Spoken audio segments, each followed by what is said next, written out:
Yeah, overall, it is about balance and it is about gain staging, which we talked a lot about before.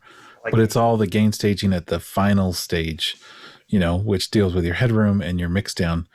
And that headroom really is just like there's a tippy top of the signal, and if the wave is going up and down, if it hits the top, it squares off, and that causes that distortion, With modern digital stuff, it squares off. The reason why a lot of analog gear is considered desirable, or analog gear in general, not even older analog gear, is because when it hits the top, it doesn't just chop it off like a digital signal would do, or like a digital version of some compressors. Now, we have modern plugins which will smooth that off, but ultimately it's the same thing we talked about in compression, where with analog equipment, it will smooth that rather than it becoming like a square wave-ish type to your waveform or transient.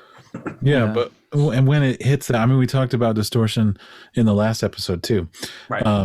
But when it hits that, it's just, you can't go any further. And it really is called headroom because the example I use too is like literally a ceiling. So, I'm like 6'2". If I was in a room that was 6 foot tall, I have no headroom, and I got to squat down. If I try to stand up all the way, I will literally hit my head. But if I have a room that's 7 feet tall, if I could actually jump any high anymore, I could maybe hit my head there.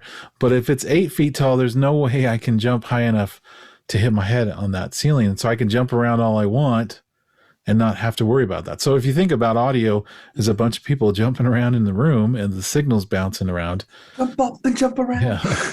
We have to have enough room for their heads to bump up and down, because that's what's happening. None of our signals, except for some sine bass or something like that, is going to just be this constant level. It's like jumping up and down.